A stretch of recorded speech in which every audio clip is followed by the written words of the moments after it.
Be all about my summer essentials, body care, beauty, SPF, lifestyle favorites. But before I get started in those videos, I thought it would be helpful to share my summer foundation routine. And lately I've been jumping between a few. If I just can't be bothered with a lot of makeup one day, I will stick to a tinted SPF and a little bit of the RMS Uncover Up just to conceal underneath my eyes and on any blemishes. And if there's a day where I want really long-lasting foundation that's almost a little bit sweat resistant, I will use that Hourglass Liquid to Powder foundation. And then if there's a day where I want very glowing skin, I'm going to use the products that I'm going to be sharing in this video.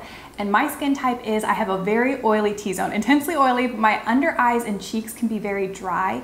So you're going to see the products I use and where I place them so that I can get glowy skin without it looking too oily. But before I get started, I do have two things already on my face. For SPF today, I chose the Suntegrity 5-in-1 Natural Moisturizing Face Sunscreen, and this is their tinted SPF 30. And I chose this because the tint is nice. It's not a lot of coverage at all, but it does help cut down a little bit of the redness on my cheeks, and it's also a very moisturizing SPF. And then on my lips, I have a Bite Beauty product. This is called BB for Lips in the shade Tawny. So let's go ahead and get started with my summer foundation routine. For foundation today, I'm using this one from Kjaer Weis. This is a gorgeous cream foundation with a lot of positives. The only negative I can think of is that it's a little bit hard to blend. So in order to combat that, I'm gonna start with one other product first, and that's the Elizabeth Den for One Love Organics Vitamin D Moisture Mist. And I'm going to spray this on my face. This is going to give my skin a little bit of extra moisture, and it keeps working throughout the day. And it's also going to help that Kjaer Weis foundation spread a little bit easier. Now that I have the moisture mist sprayed onto my face, I'm going to take a flat foundation brush, and go right into my compact and get a little bit of the product onto the brush. And I'm just going to place this on my face, focusing mainly where I get red, which is the center of my face. I'm taking a very damp beauty blender, and I'm going to press the foundation and just gently roll it into my skin. Moving on to concealer, I'm going to be using the RMS Uncover Up, and I have it in shade 00, which I believe is the lightest shade. And I'm going to take the concealer onto my Real Techniques contour brush and just get a little bit of the product, because this will crease if I put too much of it on. So I just want a very thin application. So taking a little bit of the product onto the contour brush, and I'm just going to pat it underneath my eyes. I tend to get a lot of darkness right in here, so I like to bring that concealer and just place a tiny bit right in there and buff it out. And then I also like to bring this concealer over top my eyelid just to create a blank canvas and camouflage any discoloration.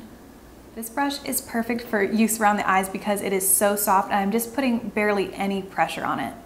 Using a much smaller detailing brush, I'm going to pinpoint conceal any blemishes.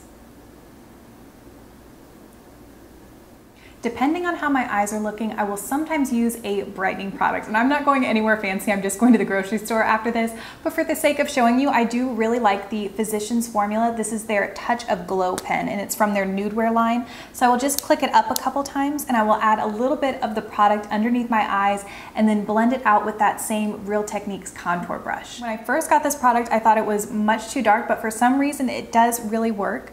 And it blends in nicely, and it does add just a tiny bit of brightness underneath the eyes without looking overdone. I'm using light patting motions to blend in this product. My base makeup is done, but I do need to set it or I will get creasing, especially underneath my eyes. But I don't want a powder that is going to be super mattifying or one that looks like, powder sitting on top of my skin. And I have found a product that is fantastic. This is from the brand Ilia, and it is their powder called Fade Into You. And this is a gorgeous powder for setting makeup. It does help resist against creasing, but it doesn't look like anything on the skin, and it has a little bit of that light reflecting quality that I find to be really flattering. So the powder is actually built into this brush, so I'm just going to tap down and work a little bit of the product up into the bristles, and then I'm going to tap this just on my T-zone and underneath my eyes. I'm going to leave my cheeks completely bare so we can keep with that glowing theme. If you're looking for a powder to control oil, this is not one I would recommend to you, but this is beautiful for setting your makeup and looking completely natural on the skin. That's it for the foundation part of this video, but in my summer essentials, I'm pretty sure I'm going to be talking about 2 more RMS products, their cream bronzer and their cream highlighter. And if you're interested, I will quickly show you how I apply those. I'm going to start with their cream bronzer. Their cream bronzer is really dark, but if I use a light hand, I can make it work on my fair skin. I like to start with a little bit of the product on my finger, and if right here, if this line is my contour, I like to apply it just a tiny bit above, just on the underside of my cheekbone. And I'll just take my finger and just start right above my ear and just bring it a little bit down. Again, staying just above where I would normally contour. Now that the bronzer is applied, I'm going to take the Real Techniques buffing brush and I'm going to lightly blend this upward. Whatever is left on the brush, I'm bringing up towards my temple. Again, using my finger, I'm going to apply a little bit more right here, just to give my face a little bit of shape and warmth.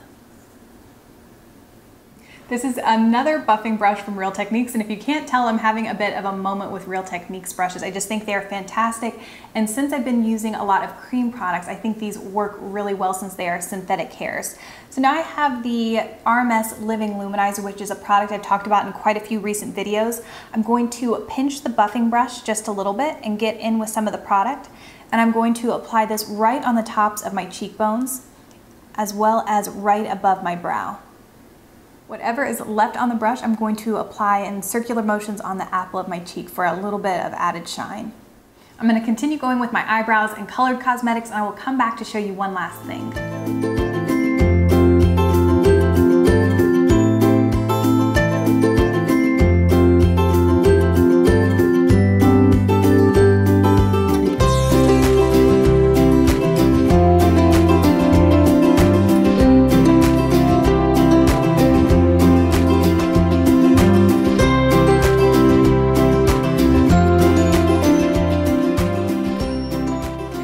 Finish with mascara and lipstick, I'm going to go back in with that vitamin D moisture mist, this time to set my makeup. So my tips for glowy, natural skin. 1, use as many cream products as possible, especially on the cheeks.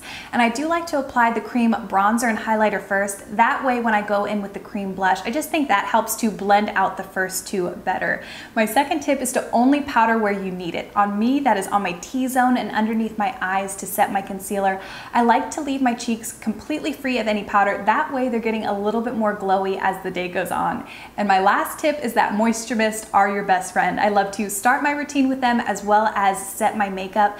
I just think they help, 1, of course, to give moisture to your skin, but also to help just not look like the product's just sitting on top of your skin. It just makes everything look very natural. So I think that is everything I have for today. I hope this was helpful, and I will see you next week with a new video.